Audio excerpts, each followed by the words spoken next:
Have you seen this? You've already seen Head and Spice World and, for God's sake, Magical Mystery Tour. Now get ready for a real look at the music industry. Welcome to Have You Seen This? The world's only podcast about obscure, overlooked, and misbegotten media. All discussions will be spoiler heavy. You have been warned. This show would not be possible without the support of our patrons. If you would like to support our show, join us at patreon.com/haveyouseenthis. Patrons get the show a week early, and $5 supporters also get access to our Discord. Or you can tip us at our Ko-fi. Visit the link in the show notes.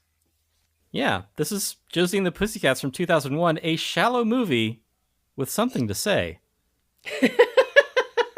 Yeah, and my little blurb that I wrote just in case of emergencies for this movie was, have you seen this? It's a girl-coded pop punk They Live. Right, yeah. It is They Live for 12-year-old girls. Right. So who is the rowdy Roddy Piper of this movie? If you're talking about people who will get into a fight for no reason, it's obviously Rosario Dawson. You know, interesting thing about Rosario Dawson, a few years back, I want to say like 2021-ish. Okay.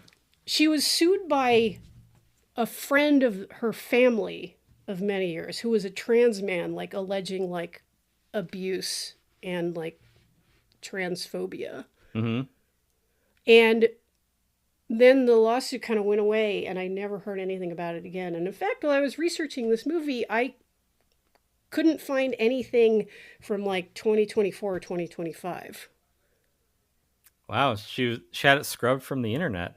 Yeah, I don't know. I'm like, okay, like, I wonder if the plaintiff is okay. Like, I hope that's the case, that maybe it got settled and like he was able to move on satisfactorily. But like with the environment today, like, who the fuck knows? But yeah, we're anyway, a true crime podcast, by the way. Yeah, but yeah, that's we switch formats. That's the little asterisk which is next to Rosario Dawson's name for me always at this point. That and her dating Cory Booker. I just don't like that she has one note, and that is scowl, which is why I didn't recognize her in this, because she wasn't only scowling. I guess she hadn't found her muse yet. Well, when they hired the girls for this movie, they're like, okay, remember to smile, ladies. Yeah, see? Good. She's very beautiful, though. Whatever. Oh, wow. Like, okay, so Tim doesn't like women who won't smile for him. I get it. Why can't you be more accepting of the trans man abuser, Tim? Fair enough. Yeah, Josie and the Pussycats has never looked more 2000s than any other 2000s movie. Like, I feel like putting on a pair of silver pants and turning on my Blueberry iMac, just looking at this movie. Are you going to go play some Space Channel 5? Oh, are we going to just talk about that instead of the rest of the movie? Because I will. The movie, almost hypocritically, does not have a single shot without product placement in it. There's product placement everywhere in this movie. Is it a commentary on product placement? Is it a way for them to make up, I don't know, a third of their budget? The answer is, of course, yes. Well, Tim. Yes? Let me, by way of explaining why we're talking about this movie in the first place, okay, let me address your point. Because our new sponsor, McDonald's Motorola, wants us to talk about it.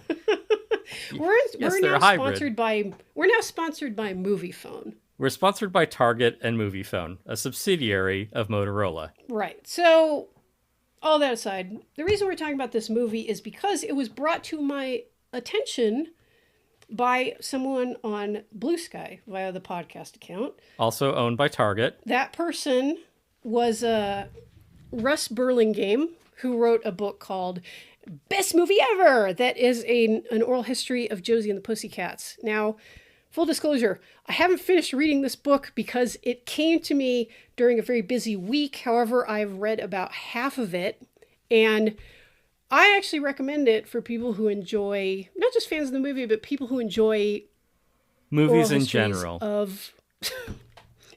I just think it's interesting. Well, I'll keep talking, and I'll just vamp while you finish reading the book. How's that sound? That's big of you, Tim. I recommend it to people who are interested in kind of like the top to bottom production of a movie, like told in an informal style, because that kind of thing is very interesting to me. Oh, like an oral And history. something like that, yes. Mm. I was going to say an anal history, but you know, I have one thing to I have one thing to say about anal histories. Hang on. I don't like to say naughty words on this show, so I apologize. But Right. I got a copy of this book, which I've read a good chunk of. It is very enjoyable, and it also serves as a way of representing this fairly substantial fan base that is built up around Josie and the Pussycats. Because when this movie came out in 2001, I saw it in the theater. You did? I did. And then it was considered a flop. Like, the critics were like, it's okay. And it didn't make any money. But to even read the criticism at the time, it's like, you motherfuckers do not get this movie. Right. Like, how hard is it to get a movie that is aimed at tween girls? Yeah, like, because the it lays it out right in front of you. Yeah, the thing about this movie, and I'm not even saying it is necessarily a negative, is this is kind of like baby's first satire. Absolutely. And yeah, like, this is a great movie for, like Tim said, preteens. Yeah. Yeah, you're absolutely right. Like, it is baby's first satire, but that is not a negative. It's like you have to start somewhere. Right. And even as I'm dissecting the movie and sort of understanding its themes, I'm like, Tim, you're still doing the same thing that the movie is telling you. Like, are you any more nuanced in your opinions about media than what Josie and the fucking Pussycats told you 25 years ago? I'm like, yeah, fair point. You're being interrogated. Right. Well, I'm my harshest critic. Don't I know it? Indeed. To get back to your assertion about the product placement in the movie, yes. None of those placements were paid for. Yeah. Like, the majority of them, I think, were cleared in some way. Oh, okay. But no money exchanged hands for those things to be in the movie because, hey, that would be a little hypocritical, wouldn't it? I guess it would be, yeah. Because, they absolutely bonk you over the head with product placement from, like, the get-go. Yeah, and it's like, okay, like, that's the joke, and Josie's place is clear of any, like, overt product placement and stuff like that. You see it in the outside world when they go out. So it's like, oh, okay, like, this takes place in a heavily consumerist society. Like I said, actually, oh no, you're way ahead of me. Josie and the Pussycats, although I wouldn't go as far to say that they're the same movie, but it does suffer from the same problem as the horror movie that we reviewed several thousand episodes ago, Behind the Mask: The Rise of Leslie Vernon. That was also a, like, neo slasher mid 2000s satire of horror movies. Like, it was a mockumentary, and it is fucking brilliant. But the problem it suffered from was that it looked like just another slasher movie. It looked no deeper to the casual audience than, like, an I Know What You Did Last Summer, which they're still fucking making. So they should have made the cover look like Meet the Spartans or something. Yeah, see? So it's wacky. Yeah, it should just been like the most slapdash cut Photoshop cover with, like, just like the proportions are all fucked up and it just, like, looks fakey, and, like, all the shadows are just, like, drawn with, like, the airbrush tool.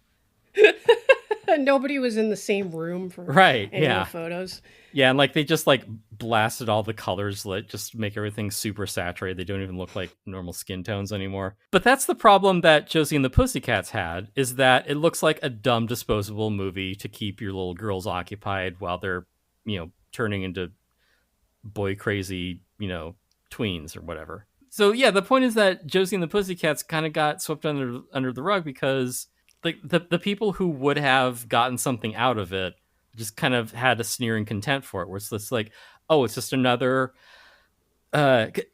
ironically, people are already cynical and jaded, just another cash grab, just licensing some dumb property to use nostalgia to get us to watch your dumb, like, updated reboot of some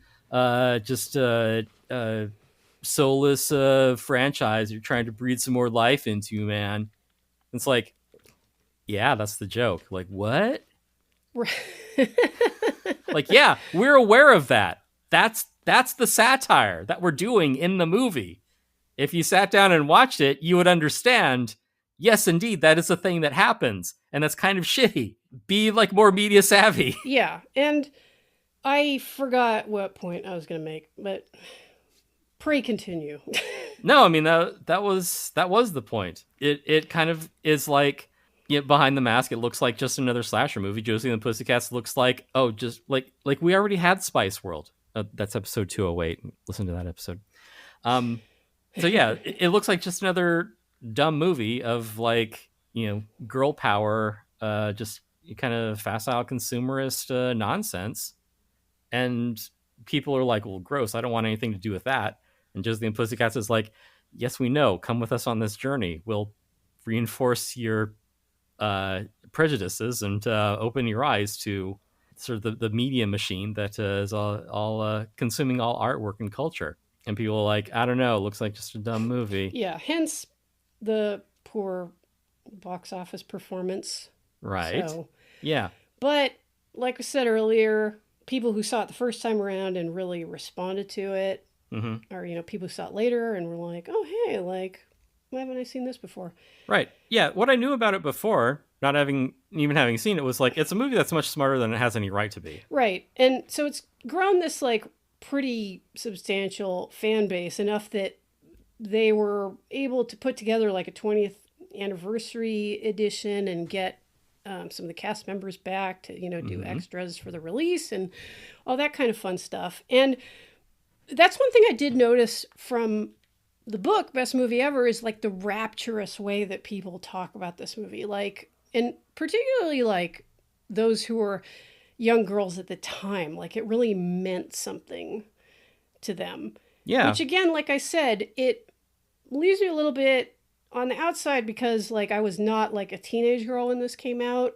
You were never someone who it was important for you to be like cool and accepted. Like that was never really.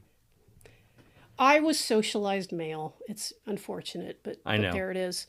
I saw it and I liked it well enough, but I think maybe because of like the simplicity of the satire, I was like, oh, that was cute. I got what they were doing, but it wasn't like this movie means so much to me as a girl, woman, lady person. With nothing wrong, and there's nothing wrong. Like they say in the movie, there's nothing wrong with not liking it if you don't like it. But this movie meant things to people in like really like deep ways that I am not. Like, I'm looking at it from the outside. Yeah, well, I mean, think of all the movies that are important to you that other people couldn't give two shits about. I mean, their shoes and their red, whatever. Well, I mean, like, I've you don't need to apologize for not sharing the same taste as people who have like different values or maybe a different demographic from yourself. Okay, like I understand that, but the reason I'm saying this is because, like I said earlier, this was brought to us by a fan of the movie who wrote a whole book about it. Yeah. And clearly it means something to a lot of people. Okay, like, never mind. Folks, I'm playing hurt tonight. I've got some kind of pinched nerve thing, which is making my right arm go numb. And the only way that I can focus at all to do anything is to microdose edibles throughout the day. So, yeah. All right, I'll take it from here. Why not? All right. So, yeah, someone wrote a whole ass book about it because, it clearly means something to someone. And, yeah, Jen, like you said, it is a lot like Babies for Satire, but it's true. You do have to start somewhere. And it does hold together on its own. Like, even for someone as wizened and jaded as myself, I can still put myself in the position of the person watching that because you understand at the end of it that if you're, a preteen girl and if you're up on trends and fashion and music and trying to be liked and popular and all the other things that are very important to a socialized young girl, no offense, Jen, when the movie comes out and pretty much says the same thing as Fiona Apple, this world is bullshit, it is kind of an eye opener to the point where suddenly you realize you're kind of not, maybe not the victim, but you are the prey in this scenario. Like, whether you're a fan of, a pop star, or, maybe some hunk on some forgettable WB series or whatever, Or that guy from Total Request Live. right, yeah. Whether you're in the tank for Supernatural, which has gone on for like 32 seasons or whatever.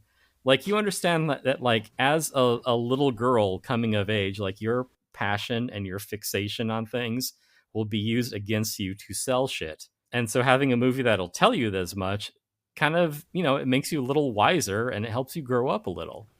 It helps you to understand that, yeah, there are predators out there, but they aren't going to come at you in the way that, like, maybe you were accustomed to as a child. And you kind of realize, oh, maybe some things are phony, and I should be a little more critical of the things that I, maybe base my whole personality around, or the things that I think are important. Maybe it isn't that important. Maybe I need to put away childish things. And I think the movie does a good job of imparting these lessons in a way that its intended audience would respond to. I mean, it's about three girls who are besties, and then they have a falling out. Like, what could be more relatable to the target audience than that? It's Adbusters for kids, which is, basically Adbusters. But no matter. Yeah, I mean, eventually you mature and develop more nuanced opinions, but I mean, still it plants that seed of. Wait, you mean buying these brandless knockoff Chuck Taylors won't actually save the planet? Yeah, that's it. Jen, did you add anything you wanted to add? Yeah, anyway, we're done. It's 20 minutes. Fuck it. No. Well, do we want to talk about in detail about the movie at all? Because there are details. There is Discmans, and there's Serena Altschul. Yeah. Yeah, there's Total Request Live. There's Behind the Music. Music stores that used to be like 2 stories. Oh, man. Yeah, like the whole first floor was full of CDs, but if you went up one floor, there had like t-shirts and posters and like videos and stuff. The 90s were incredibly stupid. It was a fantastic time to be alive. We had no idea what was coming. Right, yeah. Yeah, as a very vapid, consumer-focused time, this movie was a reaction to that, coming at the end of the 90s, the 1990-10s. It did remind me, like, just what a stupid fucking decade the 2000s were. Right, exactly. I mean, you could say this is a reaction to Spice World, which is just like, it's all hype and charisma and saying like, hey, let's just follow these popular people around and let them do whatever. Like, none of it means anything. We're just here to sell movie tickets. We're here to sell a brand. We're here to make sure that you are always going to be a fan of the Spice Girls. And so this movie has like the same idea. And Spice World is maybe a little less pointed than Josie and the Pussycats, even though it does have its little like winking. It is a lot less pointed. It is just we're fucking around. It's fun, right. But I mean, it doesn't mean anything. Yeah, but because which is the 90s, like, it's fun and it doesn't mean anything. Right. Plus, it was a real. I mean, the Spice Girls were like manufactured, but they did like, you take that back, Jen. Stuff like that. Hey, you know me. Like, I live in a Spice World. It's because they're like, oh, this is about like this band, and we want you to like them. Like, they weren't really going to like tear down the music industry while they did it. I mean, they were going to use Pussycats being about a fictional band. That's like slightly different approach, and also, But also, Josie and the Pussycats came from like fairly innocuous material. Of course, like the long running Archie comics. Yeah, just the blandest of Americana. Yeah. Did you ever read Archie comics? I mean, I would try, but then I'd immediately fall asleep. Like, I have the comic where he meets the Punisher. Also from the 90s. Are you serious? Is that a thing? Yes. Oh my God. Why is the Punisher in Riverdale? It gets into it in the comic. Does he beat up Jughead? It is a comic that is true to both the Archie and Punisher modalities, the two kind of comics. Like it works as both. Honestly, that sounds pretty entertaining. Yeah, that's why I'm still thinking about it. Yeah, Archie meets the Punisher, 1994. That kind of rules, to be honest. Okay, well, hey, you just were sold a comic book by Big Comic. I guess so. I'm going to Yeah. go look for that online. So I guess it wasn't unusual for people to kind of like mess around with these properties a little bit. And I think it's a pretty fertile field. You know, you can take Archie in a lot of different directions. Like, for example, the Riverdale TV show, which like talk about something that people like don't get, because I don't there's get the it. audience who loves Riverdale, and then there are the people who are like, they'll post like a page of a script for Riverdale and they'd be like, can you believe this shit? And I'll read it and be like, okay, like I'm pretty sure the writers are in on the joke here. Like, Yeah. I don't think this is like supposed to be like, you know, prestige TV drama. They're doing something different here. Right. Yeah. There's also the other thing too, where it's like, can you believe that people put up with this? You know, something so dumb at the time. And be like, you realize that at the time, people could have been doing a bit then too, right? Yeah. Like People can have always done bits. Yeah, people can always like stupid stuff ironically. You know, it's not that new. I mean, You know what really brought that home for me? what? It was that time we were at Darren's and we played that game from like the 1930s, like that party game. Yeah. And there was all this like sexual innuendo in it. Yeah. And I was like, oh yeah, people did, in spite of the sanitizing of the mass media, people still did this shit all the time in private. Right. Yeah. It's like finding like a daguerreotype of a dog smoking a pipe. We're just like, holy shit. While walking on its hind legs. Oh man, I would love to see it. See, it's funny in any century. And it makes a hilarious anti-suffrage, women's suffrage card. These bitches want to vote. That was the hand scrawled calligraphy underneath the dog smoking a pipe, walking on its hind legs. You know, you give women the vote and give it enough time, you get Josie and the fucking Pussycats. Am I right? Right, so woke. This movie has Missy Pyle in it, which I'm so happy from to see. Galaxy Quest, Yes. most notably. Yeah. She pops up here and there. She's very funny. Right, yeah. And I love it too that her character is just basically, at one point they're like, why are you here? And she's like, well, as in the comic book.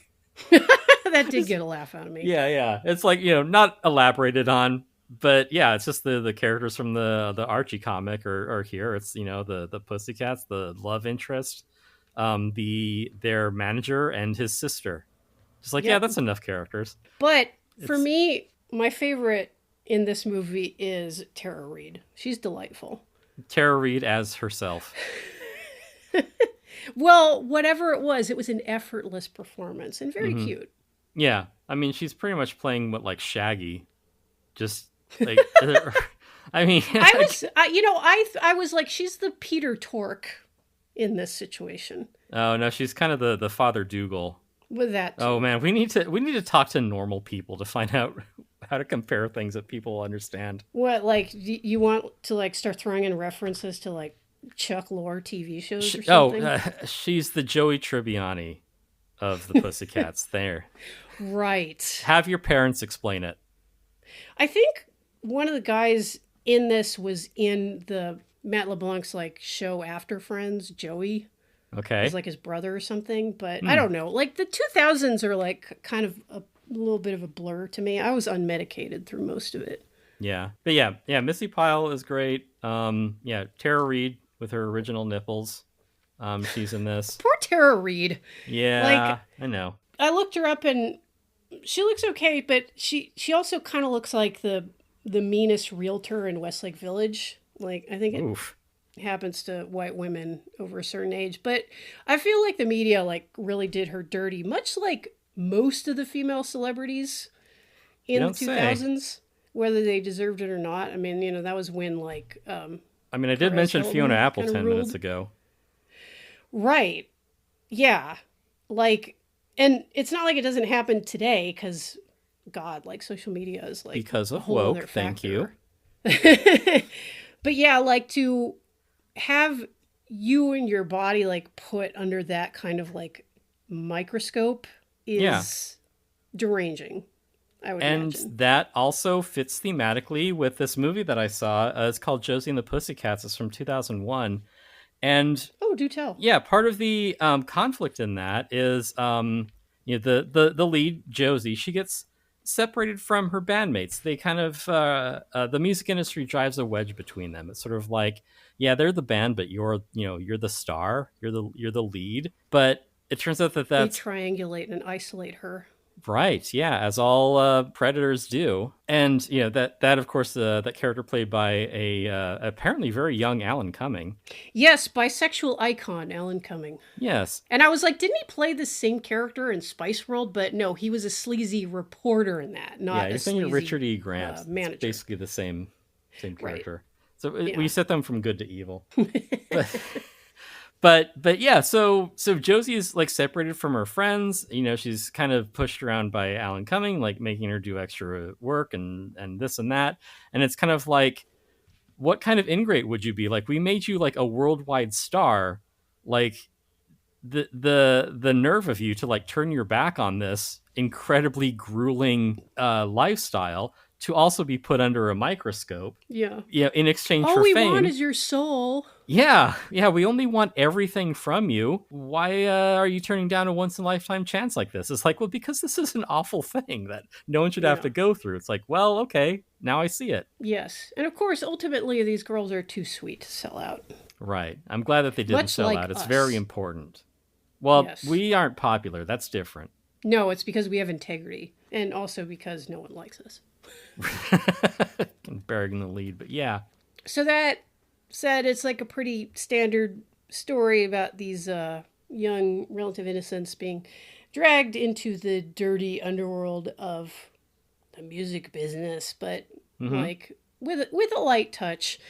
Another important piece of this movie is, of course, the it girl of that particular moment, Parker Posey. But Yeah. Parker Posey still has fans. Like, I think they just did a retrospective on her and She has a fan right here. Yeah. She's good. Yeah, she's party I girl. love seeing Parker Posey. She's funny in this, which is great. Yes. Because you want her Yeah. as a villain because she's evil because she's a little older than the protagonist.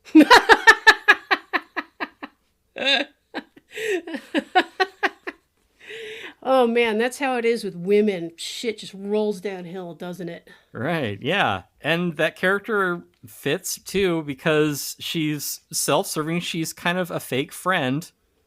She negs the Pussycats when they're supposed to be besties. Yeah. She's not a good friend. And No. again, it's putting it in terms that like a young girl can understand, where it's like, when they have that kind of impromptu slumber party and she's like, oh, Josie, like, how much do you weigh? And she's like 119. I Yeah. think she's like 115. Oh my God. I weigh 4 pounds less than you. It's like, what a bitch thing to do. Right, because like, and I think this is very important, like the fact that she, like, number one, she's like performing this kind of like girly form of friendship that's very fake, but Yeah. like also like showing like how really toxic it can be, like when you start like, comparing weights with your friend. Yeah. It's like, yeah, that's not really supporting other women, is it? Right. Yeah. She's one of those fake friends. And the movie, to its credit, does explain it's like, you can be like a girly girl and you can still be evil. Yes. Like, and villains aren't going to look the way you think they are. that is also true. Yeah. And Parker Posey is so like naturally funny that she can just say, "Who wants to French braid?" and it's really funny. Because, yeah, she's basically like doing all the stuff that you think girls would bond over. But it's like, I am purely here to like use and trick you. And there's also the whole dynamic going on where Val, Rosario Dawson's character, is being like slowly excluded, like specifically. Yeah. And that is hilarious because, well, she's the one black character. Yes. So, not to put too fine a point on it, but, well, it starts with her, like, it starts with them leaving in the limo without her. Yes. And then it continues with, like, oh, we have passes for the show tonight. And Rosario Dawson's character is like, don't I get one? Yeah. Oh, I guess you can come too. Right? Yeah. It's Yeah. so bad. And this was directed by a duo, Deborah Kaplan and Harry Elfont. Like after this, like quote unquote flopped, they started focusing more on writing. And I think this is the last thing that they directed. But they did a reasonable job with it. Hmm. I think it was Harry Elfont who says in Best Movie Ever that they do talk about Valerie like experiencing like exclusion and like racism in the movie, and Elfont says like, oh, we really could have done more with it, but I'm like, no, honestly, like I get it, and it's really kind of perfect the way that it's done. Well, it's like perfect because it is like wallpaper. It's just something that is Yes. the way it is. Ooh, that's really good. Yeah, it isn't. Yeah. It isn't even as insidious as being like I'm an overt racist. It's more like, you and you can come. Right. I guess this is what you would call a microaggression. Yeah, could be. Passive racism. I don't know. Prejudice. Yeah, like the kind of thing where like you actually don't want to make a big deal about it because then people will be like, "Come on, like that's not a big deal." You'll be like, Right. I don't- Yeah. maybe it's not a big deal. It's like, yeah, it's just in one of those just like little things that, maybe like even a casual person is like, well, I'm not racist, but, and then just like they just kind of expose their own little prejudices. And it's like, that's kind of how racism works. Yeah. So, and this is in a movie about an Archie comic. Yeah. So, if you were thinking of showing American History X to your 14-year-old daughter, like this might be a good intermediate step before that, for Right. Yeah. addressing It's a like, good race double relations feature. in Just America. show the Eddie Furlong movie second. Yeah, that's the evening showing. Yeah. Well, you can show American History X and The Craft. You can have a Fruza Balk double feature, which I would hell not. yeah. I would not balk at that. Right, even though American History X is kind of bad. It was a product of its time. I don't know. Yeah, I don't know. That one might actually like I should revisit it because I want to know if it's like actually like as bad as I remember because I just remember I it don't know. being like really like ham-handed and obvious. Yeah, maybe. You want to talk about Josie and the Pussycats from 2001? I guess so. It does show the way that the music industry, in this case, I'm not saying, all the music industry is bad. It's given us a lot of great overdoses. It's just saying that if Also, a lot of advances in contract law, specifically for the purpose of fleecing people. Right, yes, exactly. You want a percent of the gross, not the net. Mm-hmm. Yeah. The lesson is not too difficult to internalize. It's just like be who you are and be what you're about and be true to your friends. Don't sell them out for your own success, because then you'll wind up being the kind of person who sells out your friends to be more successful. Gwen Stefani. Sorry, what?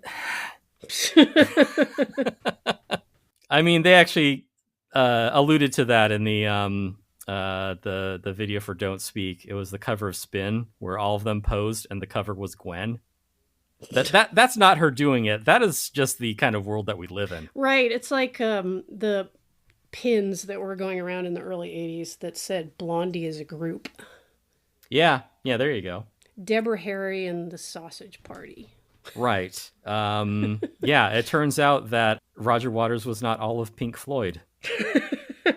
I mean, I don't tell him that. Hey, I mean, here's a pretty good chunk of it, to be fair. Right, yeah. When Josie does get her sort of reprogramming, she does have kind of a Roger Waters turn where she just like alienates the other two members of the band.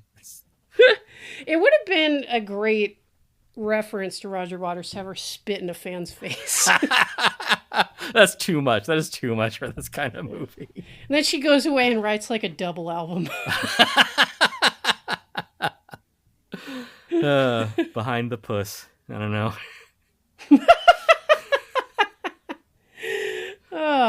Those ladies. Yeah. I mean, why not? Because, they artists, go through changes and, they kind of reevaluate their work and, not all their fans follow them in their new direction, but That's true. yeah. I mean, I'll say this. This is not my kind of music, really. No, but it was everyone's kind of music. It was the 2000s. Yeah, like it's when I rewatched it, I was like, oh god, I remember this era of pop punk and Yeah, it is. Total Request Live, and the way that the filmmakers describe it, like a kind of an inspiration for them was that rock and roll was being pushed out at the time by like boy bands, like the one in the movie Du Jour, Which was it was Seth Green, the guy from Ingrid Michaelson's Time Machine, and two other guys. Breckenmeyer, well, Donald Faison, and I forget the other guy. Sorry, other guy. I know. He was the guy from Ingrid Michaelson's Time Machine video. Good for him. He got a gig after Josie and the Pussycats. I think he's, friends with other people. Like, she only got the gig because she's friends with Brian Wilson. Oh, well, there you go. See? It turns out it's who you know.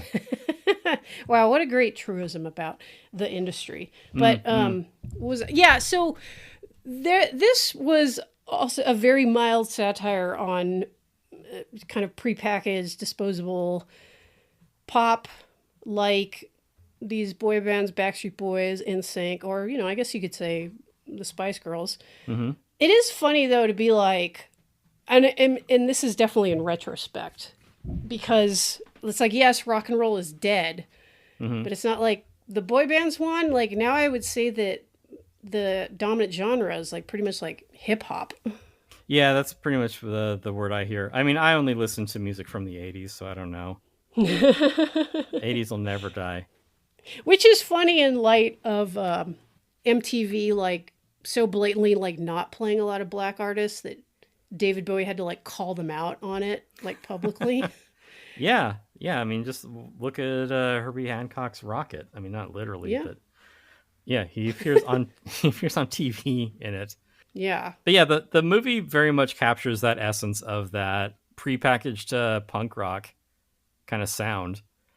And so much of it is phony that it's like, oh, of course we got grunge out of this. Like, of course, like everything was just so like soulless and dead and corporate. Well, I think like the way that the filmmakers describe it is that they were kind of disappointed by what was sweeping away grunge at the time. Mm-hmm. Like they liked like that particular brand of rock and roll. And again, it's funny because like, and they worked with like adept enough songwriters and musicians for this to kind of create the music of Josie and the Pussycats. But like the singing voice for Josie is the chick from Letters to Cleo, which is like, I'm like, okay, another band from the 90s I didn't like. They were no Silverchair. What can I say? Like I get, and the intent of the movie is that, these girls, this is not a manufactured band. These girls actually are passionate. They write their own music. They play their own instruments. But the music is like, it's like, okay, they didn't pay for like the endorsements or anything like that, like quote unquote, like all the, none of those logos appearing in the movie is paid for, so you can't call them hypocrites about that. Mm-hmm. But like the fluffiness of the music. Well, think of it like a poison pill. I mean, do you want it to be like Woody Guthrie Dust Bowl ballads or something? Like, this is real music. No, I want them to sound like Coil. Oh, okay. Well, then I would respect this music. Okay. Yeah, I don't even know. You're right. Like, and the thing is that I am like fumbling for a point. Like, it's like, you have to meet the audience halfway. But the problem is that people who didn't realize that the movie had a whole other half to it just saw the first half, where it's like, oh, this is about a bunch of dumb girls getting popular in music, because that's as much as Josie and the Pussycats had going on. It's like, we're girls and we like to have fun, and sometimes we get into hijinks. This one is like, you are being used by a consumer machine that is lying to you every day just to steal your money and change who you are. Like, that's a lot for Josie and the fucking Pussycats to like shoulder. But the movie does it, but the audience doesn't realize that, and that's probably that's the fatal flaw behind it. Yeah, unfortunately, I think my dislike of pop punk is like coloring my opinion slightly. Okay, well, maybe you should reflect on that. Okay, I will. Okay. I'm sorry, I did a no growth. Right, yeah, that's true. So you're speaking of boy bands earlier. The band with Seth Green and three other guys. called Du Jour, which, of course, if you figure that out, you understand the disposable nature of boy bands. I mean, we had like 5 boy bands that were Literally. all like huge deals at the time. Yeah.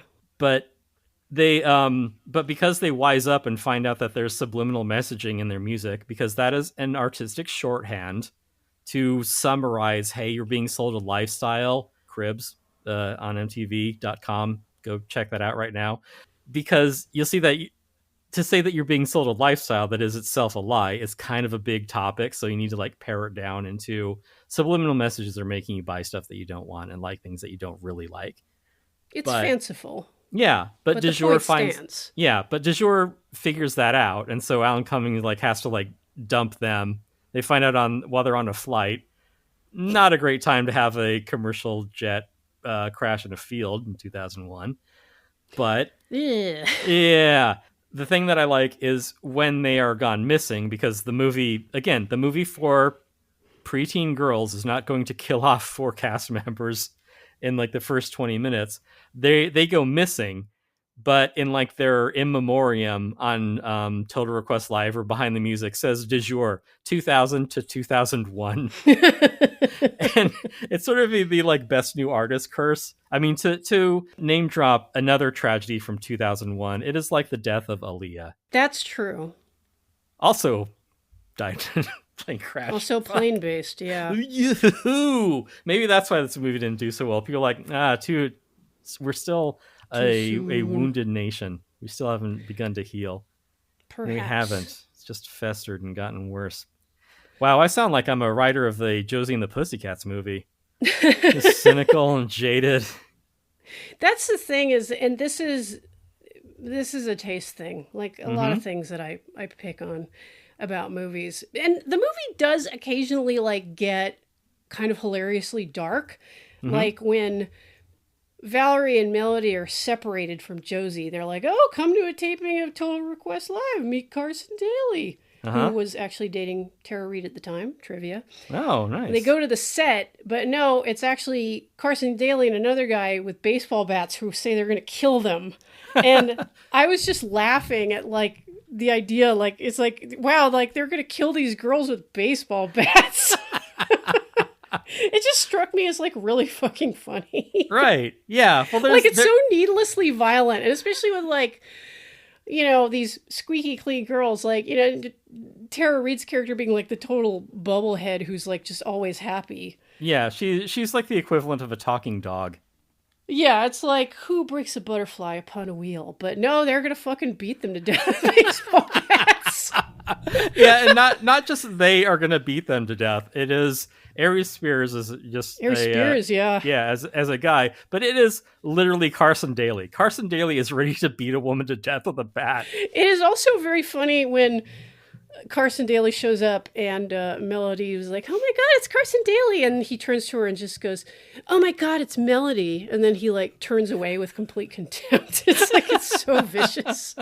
Like, But I mean, Carson. the whole scene is consistent in that they're lured away as you would a child to by saying like you had a basket of kittens, or to say, "Would you like to come in my candy van?" It's saying, "Hey, starlets, would you like to be on Total Request Live? Meet Carson Daly." And they're like, "Yeah, absolutely."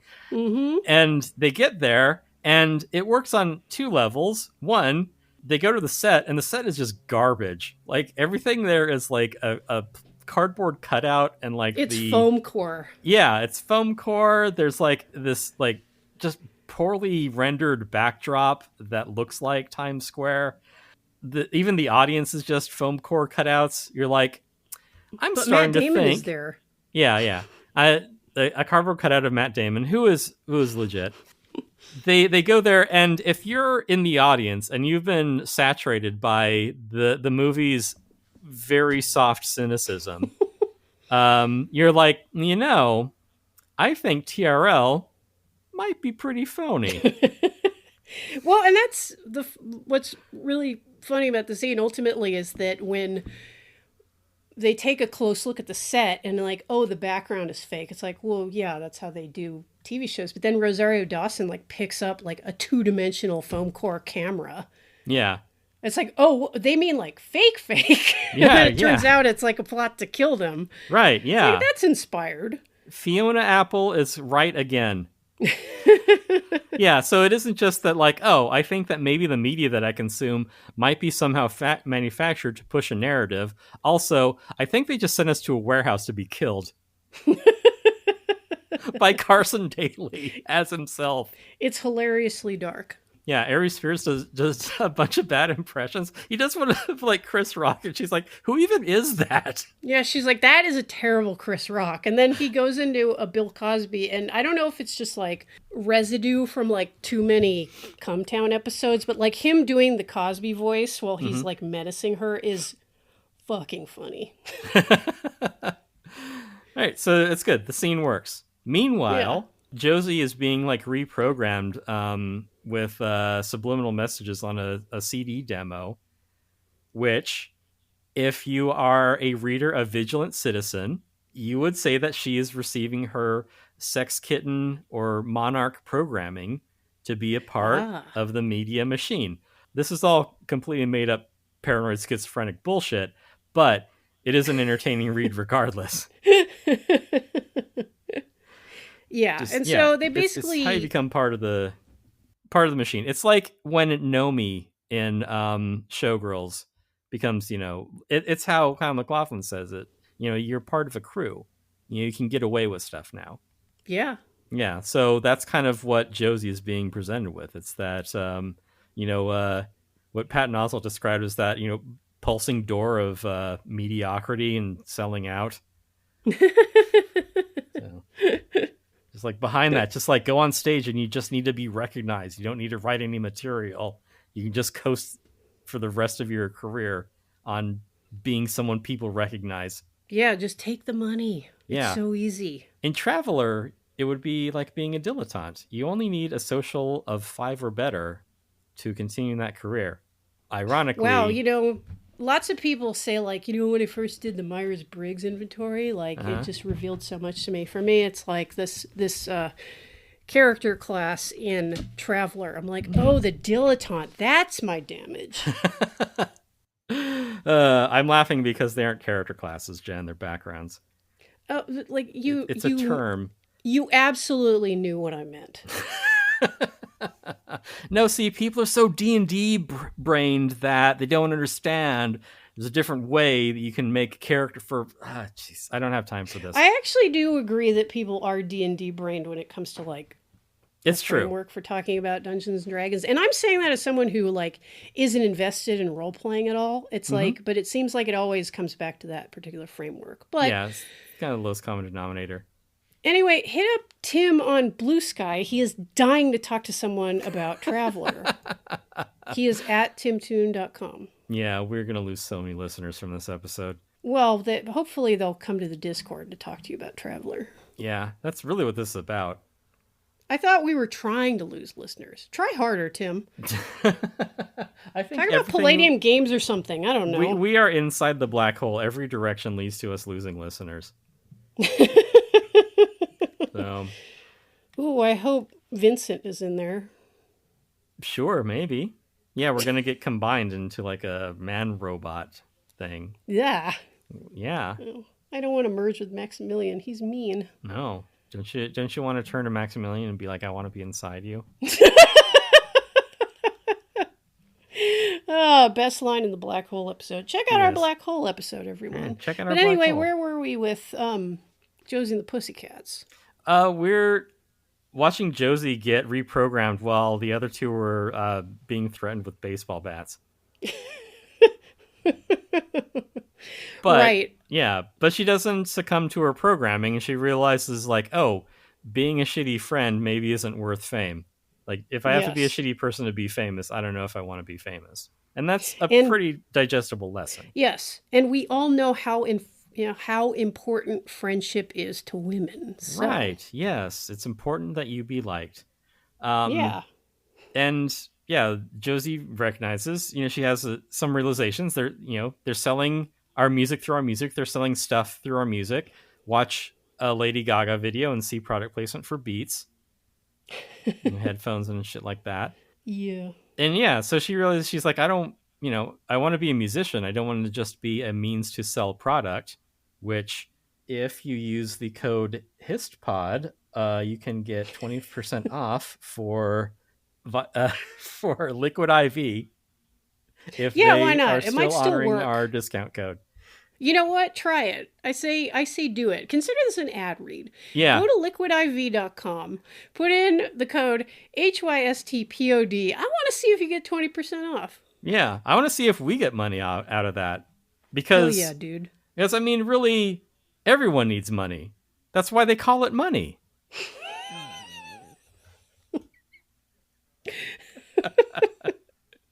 But Josie says, I don't want to be a trend. Liquidiv.com. Yeah. But Josie says, I don't want to be a trend pimp. But Parker Posey is like, oh, I'll help. And the great thing about her just like bursting into the room with her goons is she says, oh, I'll help. And then the music doesn't go dun dun dun. There's a chorus of people who go dun dun dun. Like, it is that obvious. The movie is like, I know that you're not like worldly, but I understand that you're smart. So like, when Yes. we're like being satirical, and that we're being silly, but when we're also saying something.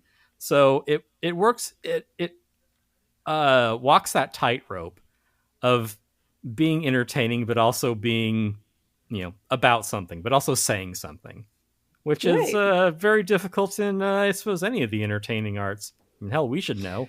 We haven't done either. Yeah. Yeah. Yeah. So the conceit of it being a movie is that the problem is much more simple to be dealt with. It just involves smashing a machine, like a literal machine, like the subliminal advertising machine that has the voice of fucking Mr. Movie Phone on it, which is just funny. It's just silly. It's like, why him? It's like, well, people trust his voice. I mean, they could have gotten the in a world, trailer voice guy. In a He world. probably his fee was probably too high. Could be, yeah. He might have been dead Don already. LaFontaine. Don That's the LaFontaine. guy. Thank you. The voice of Movie Phone. Yeah. His real name is Russ Leatherman. No joke. Hmm. Russ Leatherman. You always carry a knife on him? I assume he looks like Rob Halford. Sure. He doesn't. I've seen pictures of him. I didn't realize that the Movie Phone guy also co-founded the company in fucking 1989. Well, yeah. I mean, everyone had a phone then. And How the else? Movie Phone You service couldn't go on the didn't shut internet. down, and the Movie Phone service didn't shut down until 2014. So it was a good run. And also, Wow. two of the co-founders with him were Andrew Jarecki, the documentary filmmaker, and his brother. Andrew Jarecki, of course, made Capturing the Freedmans, which is a fascinating documentary if you ever have occasion to see it. We will never talk about it on our show. That's our promise to you. It's simply too good. Right. Yeah. We can't. Come to we the can't have Discord that. and talk to us about it. Right. Yeah. So, as a conceit of the movie, we can't explain like, hey, capitalism is basically the villain here, and you can't be a party to it. You need to find another way to chase popularity without losing yourself in the process, and also understand that most of what is out there in the media is just noise selling a product, and you have to filter out most of that because that's a lot again for this movie. It would be like putting on Paw Patrol and being like, they aren't really addressing the issue that more theft is committed through state sanctioned civil forfeiture than by robbery. It's asking too much of the movie. So instead You it hear ends with that, a you slap. fucking dog? Yeah. So You like being an instrument of state violence? exactly. Bad dog. So it ends with a slap fight between Josie and Parker Posey, whose character has a name, but I don't care. It's Parker Posey. It's great. She breaks the fourth wall a couple of times, which is funny because everyone's like, what did you just say? Like, I can hear you. Yes. Fiona something. Yeah, Fiona. Bring it back to kind of how the movie has to simplify things down to say there's a subliminal message machine in music, and that's what's making you buy things.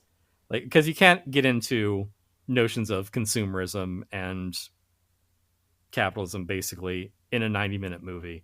So instead, Well, I mean, you can, but yeah, Universal isn't going to give you the money to make it. right. Well, that's part of it. And also, like, if Josie had gone out on stage and done that, she would have sounded insane. She would have sounded like Vigilant Citizen and be like, they're using mind control to make Lady Gaga make the Eye of Horus in the Poker Face video. That is a sign of the cabal of child eating lizard people. Just like, okay, great. You could have just said that like this world is bullshit and then been pilloried for the rest of your career about it.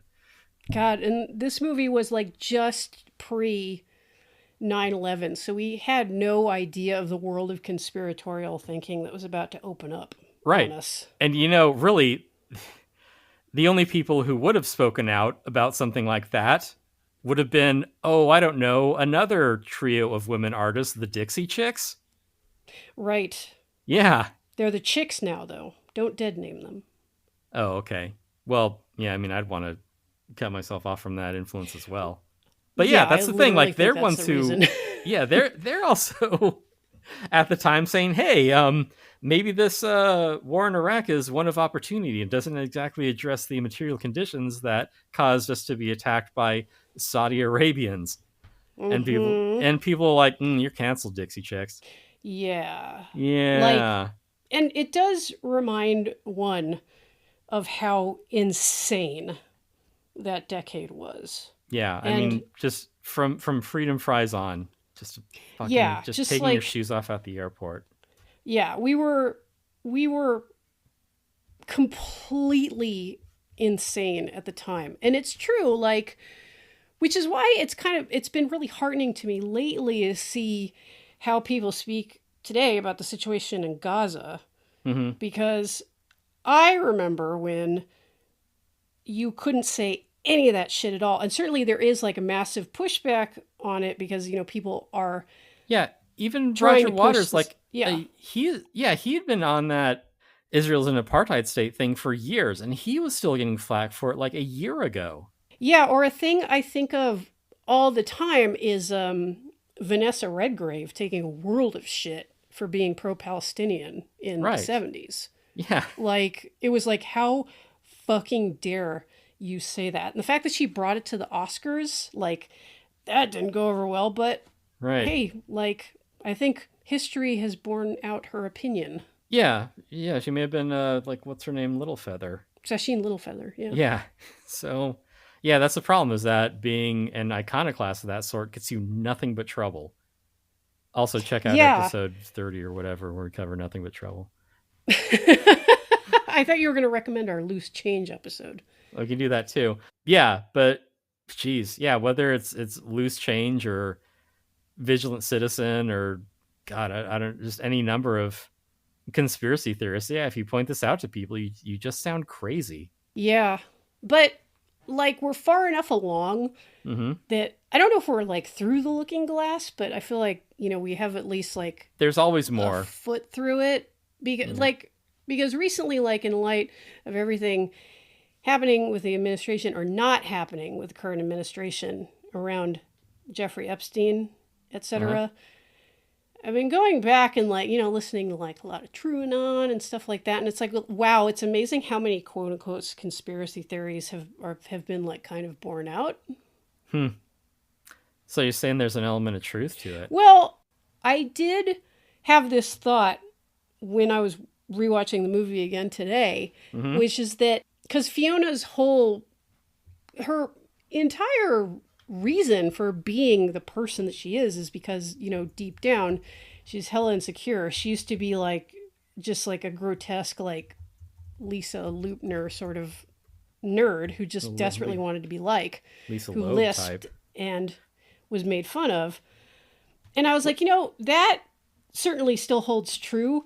This thing where someone gets rich and then they decide they're going to make their particular neuroses like everyone else's problem. It's like you mean someone who's like insanely rich and powerful, but who desperately wants to be cool. Right. And another thing I've noticed too, and this is, especially because like the Silicon Valley bros have been like so ascendant, is that, with like Fiona's character, it was like she was afraid of not being liked. Like these people are afraid of dying. Like they can't handle the fact that they're not going to be immortal. And that's why the world sucks right now. Okay. Yeah, hey, everyone's got their own little conspiracy theory. Yeah. So maybe like in 2001, it was like, really deep down, like I'm just an insecure person. But, Fiona was foiled so far. Yeah. It is also nice, like, if you want to talk about conspiracy theories, it is, Josie exposes Fiona's conspiracy, smashes her machine, and then, like, the government agents show up, and she's like, it was her. She was trying this the whole time. And they're like, I had no idea. This is terrible. And even the guy's like, sorry, Fiona, someone's going to take the fall for this. But it's like, the government was clearly in on this as well. Yeah, like, we're going to make you guys take the fall so we can continue to dupe Muslim teenagers into fake terror plots. Right, yeah. But by the way, let me read you this pamphlet about MK Ultra. Yeah, to borrow an observation from Philip K. Dick, you could say the empire never ended. I mean, whether people are waking up to a new kind of like cynicism about consolidated media control, there is still the notion of just like more of it's coming. Like, there is an entrenched power structure. Jeez, we're talking about Josie and the fucking Pussycats. Like, there's an order to things that is insistent on maintaining its own hegemony. Yes. And this is about an Archie comic. I get what you're saying. I think this goes back to what I was saying earlier about how much this movie means to like so many of its fans, because you do get that in the book, is that people are like, oh, it's like totally a critique of capitalism. And it's like, that was bracing for people to be like, oh, someone's actually like critiquing the system and like, doing it in like a cute and funny way. Yeah. I'm going to wear flannels and hoodies, and all my clothes are going to be 2 sizes too big. And then I will become Billie Eilish. I'm going to wear the same... Jesus. What is she, like 21? And then in 5 years, I'll be born as Billie Eilish. She's just like out there floating like the star baby. Yeah. That was the end of 2001. You cracked it. Yeah. Shit. Yeah. That was the birth of a, what would you even call her genre? Whispercore? I don't know. Okay. The birth of another singer-songwriter. I don't really like love her music because it just sounds like a girl mumbling in the microphone. Man, had you ears to listen, you would understand what she's getting at. I don't know. It resonates with someone. Yeah. No shade to Billie Eilish. It's like, she doesn't have to appeal to my old ass. Like, who cares? Yeah. She's done all right for herself. I think she speaks for girls who don't want to speak up, don't want to draw attention to themselves, or whatever. Yeah. I think you're right. It's like, girl, I contain multitudes. Yeah. And, she would be completely justified in turning to me and saying, like, why don't you go listen to your grandpa rock? And I'd be like, thank you. I haven't listened to the Alan Parsons Project in a while, so I'll do that. Can you at least just, I don't know, maybe just give me like the abstract of the Alan Parsons Project? I'm not reading that whole thing. Unfortunately, the Trump administration revoked their funding. Oh, no. They got by Doge. Jeez. Oh, yeah. Speaking of other prescient things, Alan Cummings accidentally refers to the Pussycats as the Pussy Hats. Yeah, I caught that too. I was like, that's very funny. Yeah, that is a decade and a half soon. I should have said early, but I meant to say soon because I'm cold iron. Whatever. 59 days soon. Yeah. Shut up, cold iron. Great improv, dude. Yeah. Yeah, there's relentless advertising everywhere. Are you sure that they didn't get paid for having Space Channel 5 all over that scene in the record store? That's what the book told me. Take it up with Russ Burlingame, unless he's already blocked you. Yeah, great, because he and I are already on great terms. It's one of those social media things that happens where, like, sometimes you step into someone else's joke and you get offended because you're like, why are you being a dick to me? It's like, no, sorry, we were kidding around. It's not Yeah. directed at you. No, Because Tim and I have a pathology where we cannot speak about ourselves without being self-deprecating. Yeah, And yeah. I'm talking to you, but I'm making fun of her. It's complicated. right. Right. Right. And you know, I feel like Tim's tweet in response was a little strong, but you know, I understand why he said it. I'm not socialized. I sit in a room and do a podcast with you. Well, you know, I thought it was like, okay, well, this is the tweet in full. Listen, fuckface, if I wanted your input, I'd come down to the dick-sucking factory and ask for it. I can never find the dick sucking factory. It is my greatest regret.